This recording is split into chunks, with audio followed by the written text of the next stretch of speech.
yaxın dövr ərzində fundamental islahatların aparılması ehtimalı çox aşağıdır və xüsusilə də nəzərə alsaq ki, hazırda həm fiskal siyasətin çərçivələri, eyni zamanda bu istiqamətdə qərar qəbul edicilər və digər tərəfdən Hesablama Palatasının büdcə müzakirələri zamanı ortaya qoyduğu mövqedən yola çıxmış olsa, verilən mesajlar əslində indiki şərtlər daxilində nəinki müsbətə doğru, hətta mənfi istiqamətli yaşın artırılması və sair istiqamətli dəyişikliklərin edilməsi ilə bağlı gözləntiləri önə çıxarır.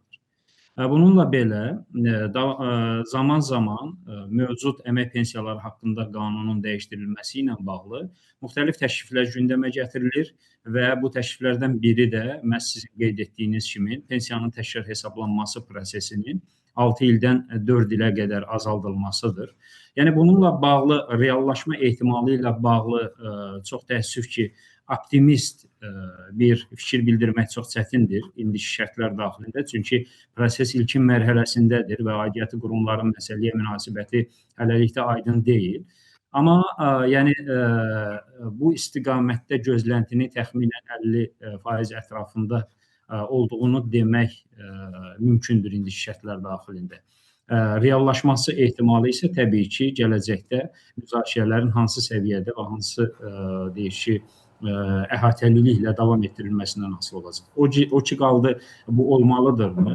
Bəli, yəni düşünürəm ki, Azərbaycanda pensiya çatanlığının artırılması və onun təşviq ediciliyinin təmin edilməsi, dolayısıyla da əmək bazarının qanuniləşməsi istiqamətində əməkçilərin, muzla çalışanların iştirakının təmin edilməsi çox ciddi çağırışlardan biridir və bu eyni zamanda əhalinin ahıllıq dövründə rifahının daha effektiv şəkildə təmin edilməsi, həmçinin yaşa görə təkrar hesablanma zamanı da təbii ki, əlavələr olunur pensiyanın məbləğinin üzərinə. Çünki vətəndaş çalışdığı dövrdə, pensiya çıxıb ondan sonraki dövrdə çalışırsa və məcburi dövlət sosial sığorta haqqı ödəyirsə və bunun hesabına kapitalı formalaşırsa, həmin kapital hesabına pensiyanın artımı həyata keçirilir və bu artım da vətəndaşın rifah göstəricilərinin deyək ki, yaxşılaşması və yaxud ən azından zəifləməsi istiqamətindəki qiymət təzyiqlərini neytrallaşdıra bilir.